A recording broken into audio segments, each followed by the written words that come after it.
되는데, 제가 하버드에서 대학병원에서 일을 할 때 결석이 있어서 오는 환자들한테 저희 의사들이 추천해줬던 음식이 있는데, 그게 바로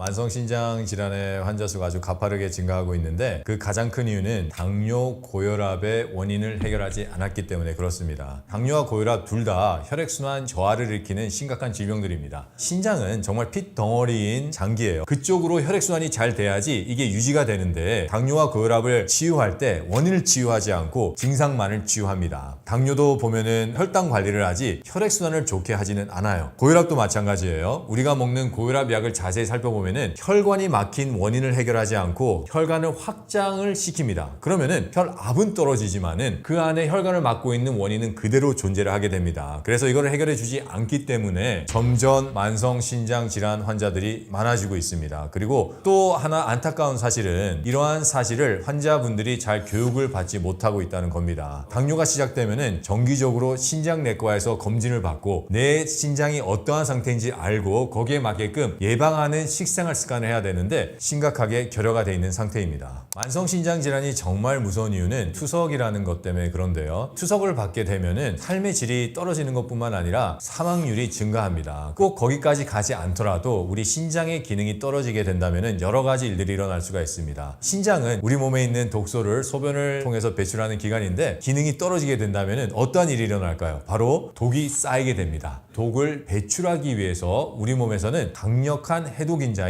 칼슘을 배출하게 되는데요. 꼭 칼슘이 있어야 되는 뼈에서 칼슘이 빠져나가게 되고, 관절에서 칼슘이 빠져나가게 되고, 인대에서 칼슘이 빠져나가게 되면서 골다공증, 관절염, 인대염들이 일어나게 됩니다. 그리고 신장은 우리 골수 외에서도 피를 생산하는 아주 중요한 역할을 수행하고 있는데, 신장 기능이 저하가 되면은 빈혈이 오게 됩니다. 그러면은 몸이 피곤하고 기력이 없고, 심한 분들은 숨을 쉬기가 힘들고 운동력도 많이 떨어져서 일상생활에 큰 지장을 끼치게 됩니다. 또한 우리 혈액에 독소가 많기 때문에 혈액이 산독화되게 돼 있고, 두 가지 일이 일어날 수 있는데, 첫 번째는 면역력이 떨어져요. 여러 가지 염증성 질환들이 오게 돼 있습니다. 그래서 치매 또는 인지기능 저하, 자가면역까지 올 수 있는 심각한 상황에 갈 수가 있고요. 혈액이 산독화가 되면 혈액이 끈적끈적해져요. 안 그래도 혈액순환 저하로 인해서 신장이 나빠졌는데 점점 더 혈액순환이 안 되게 되는 상황까지 가게 됩니다. 신장 기능이 떨어지게 되면은 일상생활에서 우리가 흔히 겪는 증상들이 있는데, 그 중에 하나가 바로 소변의 변화입니다. 소변이 점점 진해지고 소변의 양이 줄어들게 되어 있습니다. 이게 왜 일어나냐면은, 소변의 색깔은 우리 혈액의 농도를 가장 잘 나타냅니다. 신장이 해독을 하지 못함으로 인해서 혈액에 독소가 점점 많이 쌓여서 혈액의 농도가 진해지게 되잖아요. 그러면은 소변 색깔이 점점 노란색이 됩니다. 소변을 배출해서 해독을 해야 되는데, 신장 기능이 떨어지면은 소변을 배출을 못해요. 그래서 소변량이 점점 줄어듭니다. 그리고 소변에 거품이 일어나게 되는데요. 신장이 힘들 때 독소를 배출하기 위해서 거품을 배출하는 겁니다. 많은 분들이 거품뇨가 있으면 단백뇨를 생각하시는데, 거품뇨와 단백뇨는 상관관계가 없습니다. 거품뇨는 우리 몸에서 독소가 많아서 신장이 애를 써서 독소를 배출하는 과정이고요. 하지만 신장이 망가진 사람은 거품뇨가 있을 때 단백뇨가 같이 공존할 수는 있어요. 하지만 거품뇨만 있다 그래서 꼭 단백뇨를 나타내지는 않습니다. 그렇지만 우리가 신장을 전체적으로 볼 때는 거품뇨가 있다면 벌써 신장의 기능이 저하가 됐다고 생각하는 게 옳습니다. 그리고 소변에서 냄새가 나요. 혈액에 독소가 쌓이면서 면역력이 저하가 되게 되고, 그러면은 알게 모르게 여러 가지 염증 반응, 그리고 균들에게 약해집니다. 그래서 우리 몸에서 냄새가 나는 미세한 감염이나 아니면은 더 심각한 감염이 일어날 수 있는 경우가 많아집니다. 식습관을 개선하는 것만으로도 충분히 신장의 기능을 지킬 수가 있습니다. 혈액순환을 잘 할 수 있는 음식을 먹어줘야 되는데, 아침, 점심, 저녁, 즉 우리 식생활에서 먹을 수 있는 좋은 음식들이 있는데요. 바로 4가지입니다. 첫 번째는 당근이고요. 두 번째는 비트, 세 번째는 오이, 네 번째는 돌, 미나리입니다. 신장 건강에 좋은 이 4가지 음식들은, 첫 번째 당근에는 베타카로틴이 아주 많이 들어가 있어요. 심장 질환도 염증성 질환입니다. 그렇기 때문에 이 베타카로틴은 강력한 항염 작용을 하고요. 비트는 신장을 정화하는 작용을 합니다. 그리고 이 신장 기능이 어느 정도 떨어져 있는 분들은 빈혈이 있기 마련인데 이 비트에는 철분이 많이 들어있어서 빈혈에도 큰 도움이 됩니다. 세 번째는 오이입니다. 오이는 이뇨작용에 아주 좋은데요. 이 신장에서 원활한 이뇨작용을 통해서 독을 내보내야 되기 때문에 이 오이는 아주 신장 기능에 꼭 필요한 영양소입니다. 네 번째는 돌미나리입니다. 이 돌미나리는 약초과예요. 신장을 정화시켜주고 또 혈액을 해독하는데 아주 큰 역할을 하는데요. 돌미나리를 섭취하실 때는 약초과이기 때문에 많이 섭취하시면 안 되고요. 적정량을 섭취하셔야 됩니다. 돌미나리랑 물미나리랑 헷갈리시면 안 돼요. 물미나리랑은 다른 작용을 합니다. 물미나리를 먹으면은 기생충의 숙주가 될 수 있고 거머리 같은 것들이 있을 수 있기 때문에 물미나리는 권하진 않습니다. 그래서 이 네 가지 음식을 적절하게 올바른 방법으로 사용하신다면은 신장 기능의 회복에도 도움이 되실 것이고요. 신장병 예방에도 큰 도움이 됩니다. 방금 네 가지 음식의 효능을 극대화할 수 있는 방법이 있는데 그게 바로 즙을 내서 먹는 방법입니다. 음식에 들어있는 영양분을 그대로 살아있는 형태로 먹기 위해서는 어떠한 조리법 없이 먹는 것이 가장 좋은 방법이에요. 녹즙기를 쓸 때 여러 가지 방법이 있는데 녹즙기가 이렇게 막 돌아가면서 갈고 찢는 방법이 있어요. 그렇게 되면은 영양분이 다소 파괴가 됩니다. 그래서 제가 권해드리는 것은 짓 이겨서 짜는 방법, 그 방법이 가장 영양분을 파괴시키지 않고 최대한 축출할 수 있는 방법입니다. 생즙으로 먹을 때 있는 이점은 첫 번째, 흡수율이 아주 높아져요. 그리고 두 번째는 섬유질 제거입니다. 어떠한 건강에 이상이 생겼다는 것은 간 기능 저하를 의미합니다. 간 기능이 떨어졌다는 것은 소화력이 떨어졌다는 것을 의미하고요. 아무리 우리 몸에 좋은 섬유질이더라도 우리 몸에 부담이 될 수 있습니다. 그렇기 때문에 생즙으로 드신다면 흡수율만 올라갈 뿐만 아니라 소화도 잘 돼서 우리 몸에 훨씬 더 잘 활용될 수 있습니다. 그런데 이제 많은 분들이 생각하는 게 즙을 내 먹으면 농도가 짙어지는 게 아니냐 그렇게 생각하시는데, 농도가 짙어진다는 것은 우리가 만들면 만들수록 수분이 줄어든다는 겁니다. 녹즙을 짜면은 계속 물이 나오잖아요. 농도가 짙어지는 것과는 반대 개념입니다. 그렇기 때문에 이 생즙은 농도가 짙은 음식이 아니라 수분이 많은 음식입니다. 드시면 아주 좋은데 신장 기능이 벌써 이상이 있다는 분들은 꼭 상담을 하고 드셔야 됩니다. 지금 신장 기능이 이상이 있다는 것은 채소에 있는 칼륨을 잘 소화를 못 시키고 대사를 못 한다는 건데, 그런 분들은 함부로 생즙을 드시면 안 됩니다. 하지만 이런 분들도 생즙을 먹고 신장 기능이 좋아지는 사례들이 있습니다.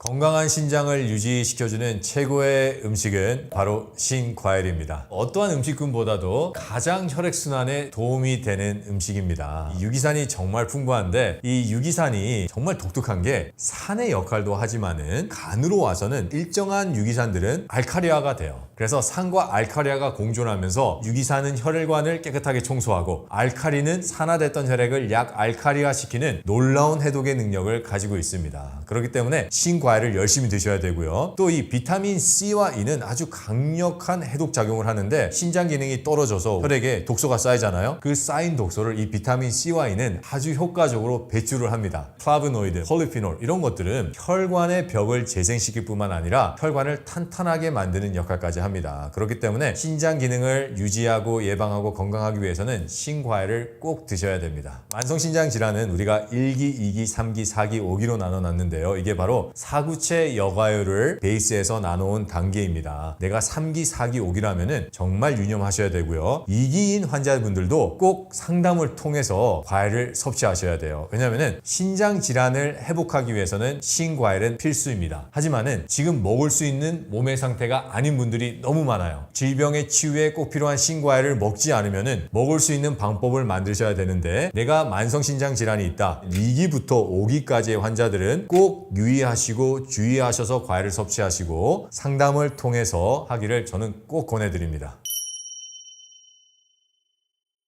신장 결석이 잘 생기고 신장 건강이 안 좋은 사람들의 특징이 있습니다. 삶은 채소를 많이 먹는 사람들인데요. 삶은 채소를 많이 먹으면 그 안에 있는 미네랄들이 무기화돼서 결석의 재료로 쓰이게 됩니다. 또 다른 게 있는데 바로 비타민 D 영양제입니다. 비타민 D 영양제나 비타민 D 정맥주사는 연부 조직에 석회로 쌓인다는 연구 결과들이 많이 나오고 있어요. 혈관, 임파관, 관절, 뼈, 조직들입니다. 이러한 곳에 비타민 D를 먹게 된다면 계속해서 석회로 쌓여 쌓이고 우리 신장 결석이 만들어질 수가 있습니다. 그리고 바로 고염식입니다. 소금은 NaCl이에요. 바로 염화 나트륨인데 이게 무기미네랄 상태로 존재합니다. 고염식을 하면은 신장 결석이 많이 생겨요. 그래서 저희 병원에서 하는 얘기가 비타민 D 먹지 말고 소금 줄이고 삶은 채소 그만 먹고 생채소를 많이 먹으라고 신장 결석 환자들에게 얘기를 합니다. 그렇기 때문에 이러한 습관들을 피하셔야 돼요. 신장 관리에 특히 신경을 쓰셔야 되는 분들이 있는데 바로 당뇨, 고혈압, 고지혈을 앓고 계시는 분들입니다. 이러한 질환들은 혈액순환 저하로 일어나는 질환이기 때문에 혈액순환을 아주 많이 필요로 하는 신장에게는 치명적인 질환들입니다. 그렇기 때문에 만약에 당뇨나 고혈압이나 고지혈을 앓고 계신다면 신장에 특히 많은 신경을 쓰셔야 되시고 갱년기 여성분들은 신장 질환에 조금 더 신경을 쓰셔야 돼요. 갱년기라는 것은 우리 성선에서 에스트로겐이 저하가 되면서 일어나는 것을 갱년기라고 얘기를 합니다. 에스트로겐이라는 호르몬은 여성의 호르몬을 대사를 책임지고 생식 기능에도 아주 중요한 역할을 하지만은 잘 알려지지 않는 아주 중요한 기능이 있는데 그게 바로 칼슘의 흡수를 극대화하고 칼슘을 활용하는 능력입니다. 에스트로겐이 저하가 되면서 칼슘의 활용과 흡수가 현저히 떨어지게 됩니다. 그러면은 혈액순환이 점점 떨어지게 돼 있어요. 신장이 부담을 받기 시작을 하고 독소가 잘 걸러지지 못합니다. 그러면은 독소가 쌓이는 것이 혈액뿐만 아니라 방광에 쌓이기 시작을 하는데요. 방광에 염증을 일으키기 시작합니다. 갱년기 여성들 보면은 소변의 양의 변화가 있다거나 소변을 자주 본다거나 잠에 깨서 소변을 보지 않았는데 이제는 야뇨를 여러 번 하는 이유가 바로 이 이유입니다.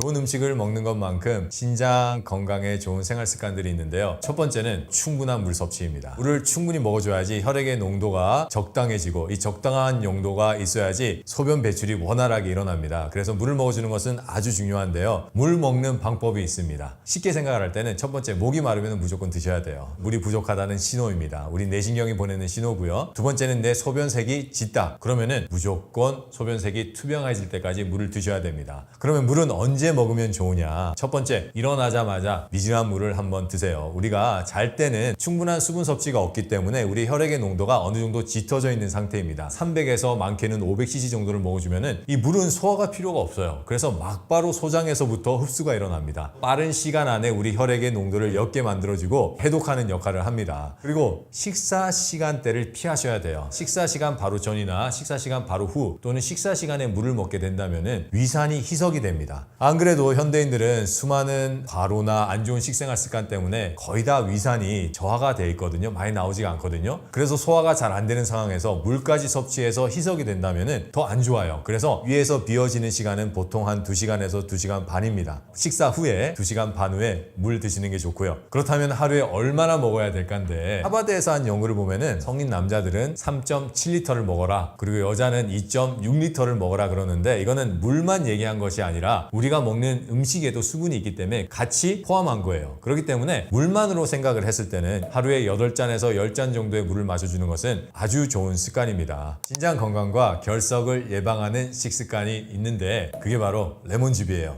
우리 결석이 만들어지는 것을 우선 방지합니다. 그리고 결석이 만들어졌다 하더라도 그것을 용해하고 배출하는 역할을 하기 때문에 레몬즙을 계속 수시로 마셔준다면 아주 좋은 효과를 볼 수가 있는데 위염이 있거나 위궤양이 있으신 분들은 처음에 부담이 될 수가 있어요. 그래서 레몬수로 시작하시길 바랍니다. 만약에 이 레몬수를 만드는 방법이 궁금하시다면 지식한상 레몬수 김병재 박사 한번 검색해 보세요. 아주 잘 나와 있을 겁니다. 그리고 제가 하버드에서 대학병원에서 일을 할 때 신장 결석이 있어서 오는 환자들한테 저희 의사들이 추천해줬던 음식이 있는데 그게 바로 생채소입니다. 왜냐하면 생채소에 있는 살아있는 칼슘은 옥살산을 결합해서 우리 몸 밖으로 배출하는 역할을 하고 있어요. 그래서 많은 분들이 이 사실을 모르세요. 시금치를 먹으면은 삶아 먹어야지 옥살산 돌이 생기지 않는 게 아닌가요? 라고 생각을 하시는데 저희 하버드 대학 의사 선생님들은 그렇지 않다. 오히려 채소는 생채소를 먹어야지 거기에 있는 살아있는 칼슘이 옥살산을 결합해서 배출한다. 그래서 생채소 많이 드시고 레몬수, 레몬즙 드시고 물 충분히 드시는 것이 신장 결석을 예방하는 아주 좋은 습관입니다.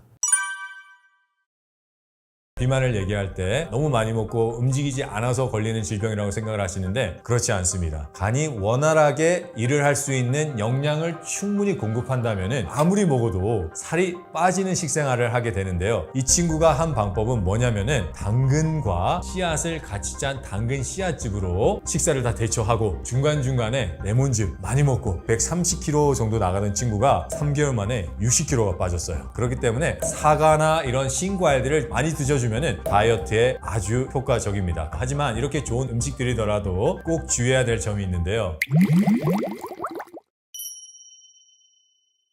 아무리 살을 빼고 싶어도 굶은 다이어트는 하시면 안 됩니다. 사람은 숨만 쉬어도 에너지가 소비가 돼요. 근데 굶기 시작하면은 이 에너지를 차단을 합니다. 에너지가 없으면 생명 유지가 안 되니까 우리 인체는 에너지를 어디서 가질까를 이제 찾아보게 됩니다. 그러면은 우리 몸에 에너지를 줄 수 있는 것은 이제 단백질과 지방이 남아 있는데요. 많은 분들은 우리가 먹지 않으면 지방을 태울 거라고 생각을 하시지만은 큰 오해입니다. 지방은 태우지 않습니다. 단백질을 태우기 시작을 해요. 이 단백질을 태워서 아미노산으로 바꾸고 이 아미노산을 에너지로 태우기 시작을 하는데 아미노산이 에너지로 태워지면서 발생되는 물질이 젖산입니다. 이 젖산은 우리 혈액의 독소입니다. 염증을 일으키고 혈액을 끈적끈적하게 만들어서 혈액순환을 저하를 시킵니다. 이 독소는 우리 몸에 근무력증을 일으키고 우울증을 일으키고 관절을 일으킵니다. 그래서 굶어서 빼는 다이어트는 질병을 일으키는 다이어트입니다.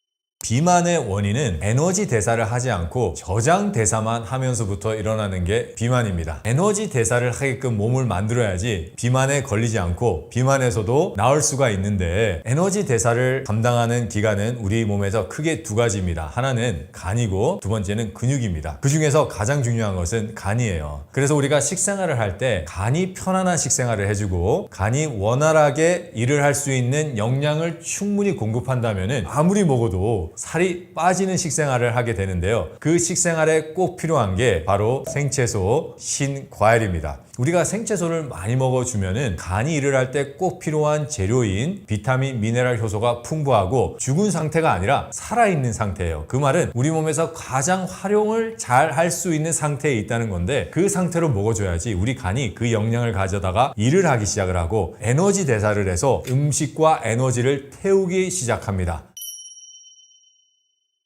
오늘 추천드릴 거는 사과입니다. 다이어트 할 때 꼭 필요한 비타민, 미네랄 효소가 아주 풍부해요. 또 섬유질 또한 풍부하기 때문에 우리 장 운동에도 아주 큰 도움이 됩니다. 하지만 그뿐 아니라 사과에는 아주 독특한 영양소인 케르세틴과 우르솔산 같은 항산화제와 강력한 유기산이 들어가 있는데요. 이 항산화제는 혈액순환을 아주 원활하게 해주는 역할을 합니다. 만약에 튀김을 먹었어요. 높은 온도에서 기름을 통해서 만들어지기 때문에 그 식품을 쓰고 있는 인지질이 과산화지질로 변하잖아요. 과산화지질은 혈액 안으로 들어와서 활성산소의 역할을 하는데 이 활성산소의 역할이 뭐냐면은 혈구들을 파괴합니다. 적혈구를 파괴하고 백혈구를 파괴하고 혈소판을 파괴해요. 그렇게 되면은 혈관 안에서 파괴된 혈구들이 점점 들러붙어서 혈전을 만들어냅니다. 이거를 해결해 주는 것이 케르세틴과 우르솔산 같은 항산화제와 유기산이에요. 이렇게 혈액순환이 잘 돼야지만이 간으로 가는 혈액순환이 잘 될 것이고 그렇다면은 간세포의 기능이 점점 올라갑니다. 간에서 일어나는 에너지 대사가 극대화되기 시작을 합니다. 그렇기 때문에 사과나 이런 신과일들을 많이 드셔주면은 다이어트에 아주 효과적입니다. 그 외에도 사과에는 이 비타민 E가 아주 풍부해요. 비만이 있는 사람들은 신진대사가 정상일 수가 없습니다. 왜냐면은 각종 혈관에 지방이 낄 뿐더러 아니라 혈관 자체도 살이 찌기 때문에 그렇거든요. 이러한 분들이 꼭 필요한 해독의 능력을 가지고 있는 것이 사과에 있는 풍부한 비타민 C와 E입니다. 사과를 드실 때는 꼭 껍질과 같이 먹는 것을 추천드립니다. 왜냐면은 빨간 껍질에는 어마어마한 항산화제들이 들어가 있습니다. 그 항산화제가 징집이 돼 있는 게 우리가 과일이나 야채를 보면은 색깔로 나타납니다. 사과를 고르실 때도 빨가면 빨갈수록 더 좋아요. 사과를 먹는 올바른 섭취 방법은 껍질과 같이 먹는 겁니다. 이 사과를 섭취하는 시간을 제가 말씀드리고 싶은데요. 가장 좋은 시간대는 저녁입니다. 많은 분들이 저녁에는 사과를 먹지 말라고 잘못 알고 계시는데 완전히 잘못된 건강 상식입니다. 우리가 하루를 살아갈 때 에너지를 필요로 해요. 아침과 점심은 충분한 에너지를 먹어줘야 됩니다. 우리의 신진대사나 기초대사의 능력이 현저히 올라가고요. 장내 미생물들이 살 수 있는 환경이 훨씬 더 좋아지고 장내 미생물들이 분비하는 여러 가지 호르몬이 향상된다는 연구들이 많이 있습니다. 그렇기 때문에 아침에는 에너지가 충분히 있는 양질의 생채소와 좋은 통곡식, 생씨앗이 위주인 식생활을 하시고 점심도 마찬가지예요. 그렇게 드시고 저녁에는 집에 와서 에너지를 쓰는 일이 현저히 떨어지잖아요. 그때는 혈액을 정화시키고 우리의 몸을 재충전하고 세포를 재생할 수 있는 사과와 같은 과일을 드시는 게 아주 좋습니다. 사과보다 다이어트에 더 효능적인 과일이 있는데 그게 바로 레몬입니다. 레몬을 드시는 분들을 주위에서 살펴보면은 가장 먼저 일어나는 변화 중에 하나가 체중 감소입니다. 비타민도 많고 유기산도 많아서 우리 혈액순환을 좋아하지만은 직접적으로 지방을 태우는 역할을 합니다. 우리 몸이 지방을 태우지 못하는 이유는 비타민 미네랄 효소가 부족하기 때문이에요. 그런데 이 비타민 미네랄 효소가 아주 징집되어 있는 신과일이 바로 레몬입니다. 이게 부족하면은 우리 몸에서는 지방을 태울 수 있는 일이 없어요. 이게 일어나지 않아요. 그렇기 때문에 레몬과 같이 신과일이 직접적으로 지방을 태우는 역할도 하고 또 비타민 미네랄 효소를 대량 공급해서 원활하게 지방을 태우기 시작을 합니다. 근데 이 레몬은 에너지 또한 풍부해요. 레몬을 먹고 운동을 하면은 일석이조가 됩니다. 저 같은 경우는 공복에 유산소 운동이나 근력 운동하는 것을 추천드리는데 이때 에너지가 결핍이 되면 안 돼요. 그래서 저는 아침에 일어나서 레몬 주스와 자몽 주스와 오렌지 주스를 30분씩 간격을 두고 한 1리터 정도를 마셔요. 충분한 에너지가 공급이 되고요. 에너지를 더 만들기 위해서 지방을 태우기 시작을 합니다. 근육은 증가하고 지방은 점점 빠져서 몸이 슬림하면서 쫙 붙는 근육으로 변하게 돼요. 비만이신 분들한테 제가 추천드리는 것은 아침에 레몬과 신과일을 충분히 먹으면서 공복에 유산소 운동을 하는 걸 추천드립니다. 신과일만큼 다이어트에 아주 효과적인 채소가 있습니다. 그게 바로 당근입니다. 왜냐면은 두 가지 핵심 영양이 들어가 있습니다. 하나는 바로 칼슘입니다. 당근은 채소 중에서 가장 많은 칼슘을 함유하고 있습니다. 칼슘은 간이 일을 하기 위해 꼭 필요하고 또 우리 근육이 만들어지는데 꼭 필요한 영양입니다. 에너지 대사는 간과 근육에서 활발하게 일어납니다. 그렇기 때문에 음식을 태우기 위해서는 이 두 가지의 장기가 원활하게 돌아가야 되는데요. 잘못된 식생활 습관으로 인해서 산화되기 시작하면은 알뷸민이라는 혈전 단백질에서 살아있는 칼슘이 떨어져서 우리 혈액을 다시 약알칼리화 시킵니다. 칼슘은 강력한 알칼리 인자예요. 활성산소든지 정제된 당이든지 이러한 독소가 들어오게 된다면은 혈관 안에 효소화된 칼슘이 떠다닙니다. 당근에 있는 칼슘은 우리 몸에 들어오는 독소를 다 잡아서 배출을 합니다. 그렇기 때문에 칼슘은 강력한 해독 인자이고 알칼리 인자입니다. 간의 신진대사와 간 세포 회복에 필수인 영양입니다. 근데 이 칼슘이 우리 근육 생성에도 꼭 필요합니다. 아미노산과 테스토스테론이라는 호르몬이 합쳐져서 근육이 생성이 되거든요. 이 단계에 꼭 필요한 게 대량의 살아있는 칼슘이에요. 대량의 살아있는 칼슘을 공급해 줄 수 있는 가장 좋은 채소가 당근입니다. 당근을 가장 효과적으로 섭취하는 것은 생으로 대량 섭취하는 방법입니다. 생으로 먹어야 되는 이유는 영양소의 보존 때문에 그렇습니다. 저희 의사들이 이제 신장 질환이 있는 환자분들이 병원에 오면은 이렇게 얘기를 해요. 칼륨 때문에 채소를 삶아서 드세요 라고 얘기를 해요. 칼륨도 채소에 있는 영양이에요. 칼륨만 딱 죽여버리고 나머지 영양은 딱 살리고 그러지 않습니다. 다 같이 영양이 파괴가 돼요. 채소를 삶아 먹게 된다면 다수의 영양이 파괴됩니다. 당근도 다르지 않아요. 심각한 에너지 대사에 기능 저하가 있다는 것은 심각한 결핍을 얘기하는 거거든요. 그것을 메꾸기 위해서는 우리가 대량으로 먹어줘야 되는데 당근을 대량으로 먹을 수 있는 방법이 생즙으로 내서 마셔주는 방법이 아주 좋습니다. 당근 주스를 먹는 방법이 있는데요. 식사 시간 1시간 전에 드셔야 되고요. 한 번 시작할 때 200cc로 시작을 해보세요. 그래서 아침 드시기 전에 200cc, 점심 드시기 전에 200cc 이렇게 한번 시작을 하면 아주 좋은 시작이 될 겁니다.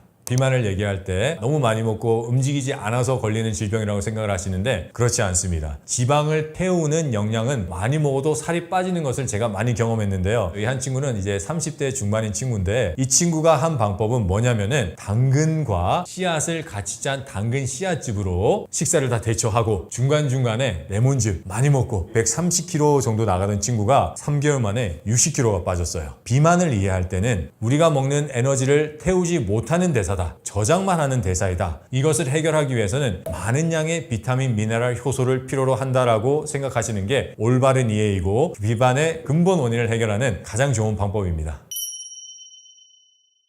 이렇게 좋은 사과, 당근, 또 레몬을 드실 때 꼭 주의해야 될 점이 있는데요. 언제 어떻게 먹느냐입니다. 당근과 사과, 레몬은 우리 다이어트에 아주 좋은 음식이고 꼭 필요한 음식들이에요. 하지만 이렇게 좋은 음식들이더라도 과일과 채소를 같이 드시면 안 된다는 거예요. 소화 과정에서 일어날 수 있는 문제 때문에 그런데 우리가 음식을 먹잖아요. 그러면 식도를 타고 위로 내려갑니다. 위산이 쫙 나오면서 소화가 시작이 됩니다. 하나, 둘, 셋 해서 이렇게 연동운동이 쑥쑥 내려가면은 여기 유문이 닫혀 있기 때문에 압이 발생해요. 그래서 음식이 다시 위로 탁 올라옵니다. 그러면 다시 연동운동으로 밑으로 내려져요. 이게 계속 반복이 되거든요. 채소와 과일을 같이 먹으면은 안에서 다 섞여 버려요. 유문이 닫혀 있는 거를 여는 센서는 이게 얼마나 당분화가 됐느냐에 따라서 다른데 과일은 과당이 있기 때문에 훨씬 더 당분화가 빨리 돼요. 당분화가 됐다는 것은 액체화가 됐다는 소리고 채소는 아직 당분화가 안 됐기 때문에 덩어리로 남아 있어요. 액체화된 당분은 소장에서 흡수가 원활하게 일어나지만은 덩어리가 남아있는 채소는 소장에서부터 썩기 시작합니다. 그뿐만 아니라 활성산소가 만들어지고 가스가 만들어져요. 이 활성산소는 장벽에 염증을 일으키기 시작을 하고요. 완화하기 위해서 점액질을 가져다가 덮습니다. 그러면은 이때는 유익균이 살아남을 수 있는 환경이 아니고 유해균만 계속 번식을 하게 됩니다. 장의 환경이 좋지 않으면은 가장 피해를 입는 것이 바로 간입니다. 왜냐면은 영양분이든 독소든 가장 먼저 흡수해서 가는 곳이 간이기 때문입니다. 지금 우리 장의 상태가 안 좋아졌잖아요. 건강이 좋지 않고 살이 찐 분들은 위산이 전부 다 저하가 될 수밖에 없습니다. 그러면 소장에는 물들이 흐르면서 포도당이 흡수가 되는 역할을 하는데 거기에 고체가 있으면서 소장에서부터 변들이 생기기 시작을 하고 변들이 잘 배출되지 못하면서 소장에 과잉 세균들이 증식을 하게 됩니다. 건강하려고 살 빼려고 먹은 과일과 채소를 같이 섞여 먹는다면은 오히려 악영향을 끼칠 수가 있습니다. 꼭 따로 드셔야 되는데 그럼 언제 먹느냐? 과일은 식전 1시간 전에 드셔야 되는데 이게 양에 또 문제가 있어요. 1시간 전에 먹더라도 소량은 괜찮은데 대량을 1시간 전에 먹으면은 위에서 음식이 비워지는데 2시간 반 정도 걸리거든요. 그럼 아직까지 안에 있을 가능성이 높습니다. 사과를 한 반쪽 정도 먹었어요. 그러면은 금방 소화가 되기 때문에 1시간 만에 그걸 내보낼 수가 있어요. 사과 반쪽을 먹는다면은 1시간 정도의 토울은 좋지만은 대량을 먹는다면은 1시간 토울로는 부족하다. 그럼 내가 과일을 많이 먹고 싶어요. 어떻게 먹느냐? 저녁에 그냥 과일만 풍부하게 드시면은 시간 구애 없이 좋아하는 과일, 몸에 좋은 과일 많이 드실 수가 있고요. 또 다른 하나의 방법은 과일즙으로 드시는 겁니다. 제대로 된 방법으로 녹즙을 짜면은 섬유질이 완전히 제거가 돼요. 그러면은 소화시킬 필요가 없이 우리 위에서 즉각 내보냅니다. 과일즙으로 드시든 저녁에 과일을 따로 드시든 그리고 채소는 썩지 않는 이 합식법을 지키셔야 됩니다. 오히려 살을 찌우고 다이어트에 방해가 되는 식단은 비타민, 미네랄, 효소가 심각하게 결핍된 식단입니다. 비만은 생채소와 생과일과 생씨앗을 충분히 먹어주지 않았기 때문에 생기는 질병입니다. 그래서 이러한 식생활 습관을 고치시고 에너지 대사를 급격하게 저하시키는 튀김 그리고 후라이팬에 볶은 음식 급격히 활성산소를 만들기 때문에 드시면 안 됩니다. 간식도 마찬가지예요. 간식은 우리 간이 쉴 틈을 주지 않고 안 그래도 피곤한 간이 계속 일을 하게 만듭니다. 이렇게 되면은 간이 또 피해를 입어요. 그래서 이러한 생활 습관을 잘 지켜주면은 충분히 먹어도 살이 찌지 않고 다이어트 할 수 있는 식생활 습관을 가지게 됩니다. 잘못된 운동은 오히려 살을 찌울 수가 있습니다. 바로 과로하는 운동이에요. 과로를 하게 되면은 가장 피해를 받는 장기가 간입니다. 간에서는 계속해서 떨어지는 에너지 대사로 우리가 운동은 하지만은 에너지를 태우지 못하고 저장을 하게 됩니다. 과로하는 운동은 저장 대사를 하게끔 해서 살을 찌운다라고 생각하시면은 쉽게 생각이 되실 거예요. 운동을 할 때 여러분 에너지를 충분히 공급해 주셔야지 과로가 오지 않고요. 그리고 그 에너지원에 비타민, 미네랄, 효소가 충분해야지 간이 지방을 태울 수가 있어요. 간이 피로하지 않고 에너지 대사를 원활하게 하고 우리 몸에 쌓인 지방을 태울 수 있는 운동법이거든요. 그래서 그 운동법은 뭐냐면은 공복에 유산소 운동을 하는 겁니다. 그리고 근력 운동도 꼭 하셔야 돼요. 왜냐면은 근육이 에너지 대사를 하는 장기입니다. 궁극적으로 우리를 비만에서 해결하는 것은 면밀히 따지자면은 유산소 운동이 아니라 근력 운동입니다. 근력 운동을 꼭 하시고 충분한 에너지, 비타민, 미네랄, 효소를 공급해 주셔야 됩니다. 과일이 당뇨 예방과 치료에 좋다는 윤언들이 있는데요. 과일은 유기산이 많아서 우리 혈관을 깨끗하게 청소하는 것 외에도 강력한 항산화제인 플라보노이드나 폴리피놀이 풍부해서 독소를 다 내보내고요. 비타민 C, 비타민 E 같은 강력한 항산화 비타민들이 들어있어서 혈관의 환경을 아주 좋게 개선을 합니다. 확실하게 당뇨 예방과 치료에 도움이 되는 과일은 과일입니다. 당뇨의 치유에 있어서 먹어도 된다는 것이 아니라 꼭 먹어야 되는 영양입니다. 고혈압, 고지혈보다 훨씬 무서운 질병이 바로 당뇨입니다. 당뇨는 혈관 막힘으로 시작해서 혈관 막힘으로 끝나는 질병입니다. 인체가 살아가기 위해서는 혈액순환이 꼭 필요합니다. 좋은 피가 필요하고 그 피가 가는 혈관이 깨끗해야지 각 세포로 가는 충분한 영양소와 산소가 운반이 돼서 세포가 신진대사를 하게 되고 이 신진대사가 원활해야지 장기가 건강할 수가 있는데 당뇨는 생명 유지에 가장 필요한 혈액순환을 저하는 질병이기 때문에 시작부터 끝까지 심각한 합병증들이 오는데요. 그 중에서 가장 대표적인 합병증들을 보면은 혈관이 징집되어 있는 곳에 합병증들이 많이 만들어집니다. 예를 들어서 신장, 즉 콩팥은 핏 덩어리예요. 핏 덩어리인 장기에 혈액순환이 저하가 되면서 신장 세포들이 죽어나가기 시작하고 기능이 저하되고 재생하지 못할 때 일어나는 질병이 바로 만성신장 질환입니다. 만성신장 질환이 있으면은 여러 가지 합병증들, 골다공증, 요독증, 빈혈 이런 것들이 나오는데 거기서 그치지 않고 투석을 하게 되고요. 또 모세혈관이 징집되어 있는 기관인 눈에 합병증이 일어나면은 녹내장부터 심각하게는 망막 질환으로 실명에 이르기까지 합니다.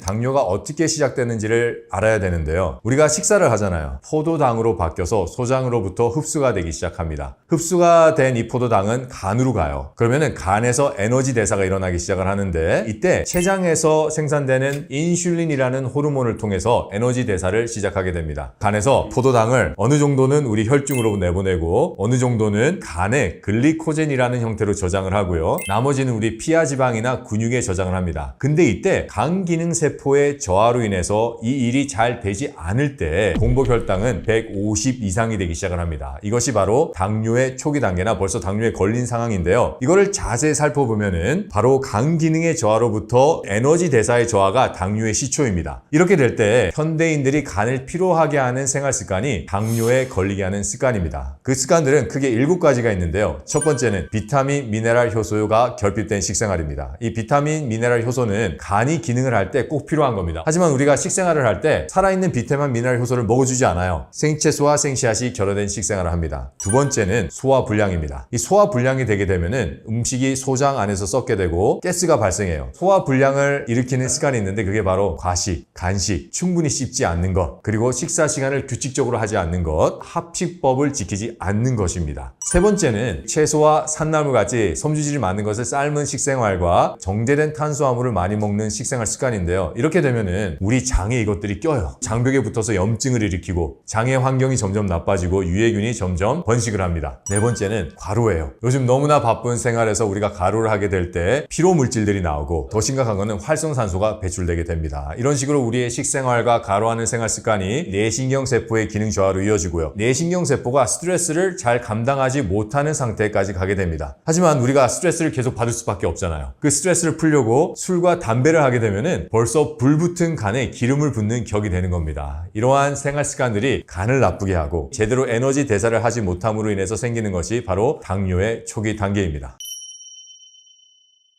과일이 당뇨 예방과 치료에 좋다는 여러 문헌들이 있는데요. 안타깝게도 과일이 심각한 오해를 받고 있습니다. 당뇨 환자들 보면은 건강에 가장 안 좋은 담배는 피면서도 과일을 먹지 않겠다는 환자들까지 저희가 보게 되는데 당뇨에 걸리는 이유를 단 거를 많이 먹어서 당뇨에 걸린다라고 생각을 하시는데 그렇지 않습니다. 당뇨에 걸리는 원인은 췌장에서 인슐린을 만들지 못하기 때문에 생기는 게 당뇨예요. 그렇다면은 왜 췌장에서 인슐린을 생산하지 못할까를 생각해 봐야 되는데 췌장을 보면은 인슐린을 만들어내는 세포들의 기능 저하로 인슐린이 만들어지지 않는다는 겁니다. 그렇다면은 단 게 많이 들어가서 기능을 저하시키느냐? 아니에요. 이거를 해결하기 위해서는 췌장세포로 가는 혈관이 깨끗해야 되잖아요. 꼭 필요한 게 유기산입니다. 유기산은 우리 혈액을 깨끗하게 청소해주고 혈관벽을 다시 튼튼하게 만드는 역할을 하는데요. 이 유기산이 가장 많은 게 신과일입니다. 당뇨의 치유에 있어서 먹어도 된다는 것이 아니라 꼭 먹어야 되는 영양입니다. 과일은 유기산이 많아서 우리 혈관을 깨끗하게 청소하는 것 외에도 강력한 항산화제인 플라보노이드나 폴리피놀이 풍부해서 독소를 다 내보내고요. 비타민 C, 비타민 E 같은 강력한 항산화 비타민들이 들어있어서 혈관의 환경을 아주 좋게 개선을 합니다.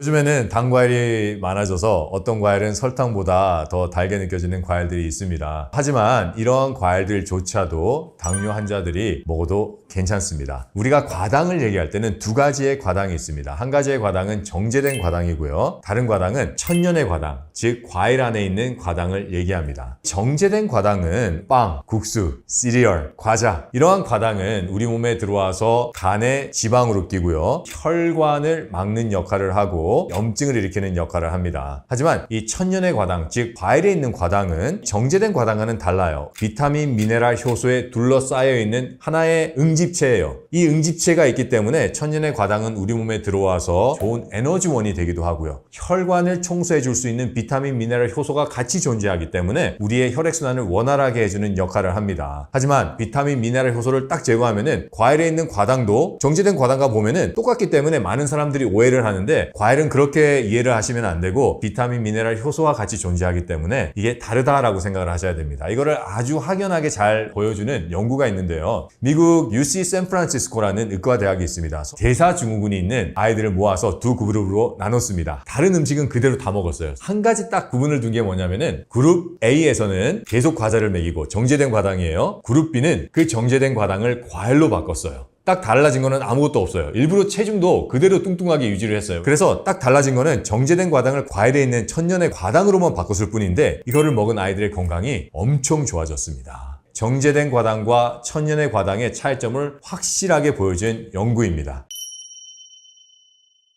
당뇨 예방과 치료에 도움이 되는 과일은 레몬, 자몽, 오렌지, 사과, 그리고 블루베리입니다. 다 신과일들이에요. 이 신과일들에는 유기산이 아주 풍부합니다. 한두 가지 유기산이 아니라 보통 한 과일에 10개에서 20가지 유기산들이 들어가 있는데, 이 유기산이 더 놀라운 것은 간에 와서 알칼리화 된다는 겁니다. 산과 알칼리가 공존하면서 혈액순환에 아주 놀라운 효과를 끼치는데요. 그 중에서 레몬은 가장 뛰어난 역할을 합니다. 블루베리 또한 아주 좋은데, 안토시아닌이라는 아주 강력한 항산화 작용을 하는 물질들이 아주 많이 들어있습니다. 그래서 이 네 가지 과일을 아주 열심히 먹는다면 당뇨 예방과 치료에 큰 도움이 됩니다. 방금 제가 소개시켜준 네 가지 과일을 계속 드시면은 제일 먼저 느끼는 게 피로감이 사라지기 시작을 합니다. 몸에서 피로감이 사라진다는 것은 간이 회복한다는 소리인데요. 간으로 가는 혈액이 좋아졌다는 소리고, 간에서 해독 능력이 다시 살아나서 더 이상 피로함을 느끼지 않는다는 겁니다. 두 번째는 혈액순환 개선이에요. 혈관으로 모여진 게 우리 몸이거든요. 그리고 폐쇄 해로예요. 이 피가 전신을 돌고 돌아요. 과일을 드시면은 어디 한 군데의 증상이 좋아지는 게 아니라 몸 전체에 있는 증상들이 좋아지기 시작합니다. 예를 들어서 알러지가 좋아지기 시작해요. 면역성이 떨어져서 일어나는 게 알러지잖아요. 그렇다면은 우리 몸의 면역성을 담당하고 있는 백혈구가 개선된 혈액순환으로 인해서 기능을 회복하게 되고, 제가 많이 목격한 거는 관절염이 정말 많이 좋아지세요. 퇴행성 관절염이든지 류마티스 관절염이든지 이러한 것들이 레몬과 블루베리와 사과를 섭취함으로 인해서 좋아지는 것을 정말 많이 목격하게 됩니다. 제가 추천드리는 것은 저녁에 과일 식사를 하는 겁니다. 현대인들이 하루 종일 살아갈 때 바쁘고 과로하고 해서 간이 힘이 들고 또 소화가 잘 안 돼서 위가 힘든 상황으로 우리가 집에 옵니다. 이렇게 될 때 간을 쉬게 해주고 위를 쉬게 해줘서 다시 재생을 도와주는 방법이 소화에 부담이 안 되는 한 끼의 과일 식사입니다. 이 과일 식사를 하는 방법은 신과일은 신과일대로, 단과일은 단과일대로 드시는 게 좋아요. 단과일에는 과당이 더 풍부하기 때문에 소화 속도가 더 빠릅니다. 신과일에는 유기산이 있기 때문에, 그리고 과당이 살짝 적기 때문에 소화 시간이 약간 느려요. 같이 드시면은 약간의 트러블이 일어날 수가 있어요. 단과일 예를 들어 드리면은 배, 감, 바나나, 멜론, 두리안 이런 것들이 단과일이에요. 신과일은 신맛과 단맛이 공존하는 것이 신과일입니다. 복숭아, 딸기, 오렌지 이러한 모든 것들은 신과일에 속합니다. 그래서 이 두 개를 구분하시고요. 양은 풍족하게 드세요. 충분한 에너지를 공급하면서 우리 위와 간이 쉴 수 있는 아주 좋은 방법입니다. 하루 종일 힘들었던 우리 간이 쉬고 우리가 충분히 좋은 비타민, 미네랄, 효소 그리고 에너지를 공급함으로 인해서 우리 간이 재생할 수 있는 시간을 주고 위가 재생할 수 있는 시간을 줍니다. 당뇨 환자들이 과일을 섭취하실 때 주의해야 될 점이 있습니다. 당뇨가 심하신 분들은 과일을 섭취했을 때 혈당이 올라갈 수밖에 없습니다. 이 혈당이 올라가는 것은 병의 증상이기 때문에 그래요. 하지만 당뇨 환자분들은 밥만 먹어도 혈당이 올라가요. 그래서 너무 걱정은 하지 않으셔도 되지만 당뇨 약은 꼭 챙겨 드셔야 되고요. 과일을 드시면 드시면서 생채소와 합식법에 맞게끔 같이 드셔야 돼요. 한 끼에 같이 드시라는 소리가 아니라 아침, 점심에는 생채소를 충분하게 드시고 저녁에는 과일만 드시고 또 약도 챙겨 드시고 운동도 열심히 하시고 이런 식으로 해야지 당뇨에서 회복이 됩니다. 하지만 정말 중요한 거는 각 개인의 몸의 상태에 맞게끔 섭취하는 것이 필수입니다. 당뇨에 도움이 되는 과일을 고르실 때 도움이 되는 팁이 있는데 신과일인지 즉 유기산이 많은 과일인지를 꼭 체크하셔야 됩니다. 또 다른 거는 황산화 물질이 많이 들어있는지를 체크해야 되는데 이 황산화 물질이 많은 과일은 뭐냐면은 바로 석류입니다. 황산화 지수로만 따지면은 석류만큼 황산화 물질이 많은 건 없거든요. 그래서 당뇨 회복에 석류 또한 아주 탁월합니다. 그런데 이제 석류를 얘기하면은 안에 있는 에스트로겐이에요. 내가 작은 근종이 있는데 내가 유방에 몽울이 있는데 유방암이 있는데 이걸 먹으면 안 되지 않느냐라고 하는 질문을 제가 많이 받는데 식물성 에스트로겐은 석류에 많고요. 또 콩에 많은데 이러한 것들은 유방암이나 근종에는 하등의 관계가 없습니다. 이거는 저희 하버드 의과대학에서도 여러 차례 연구해서 논문으로 발표한 결과이기 때문에 안심해서 드셔도 됩니다.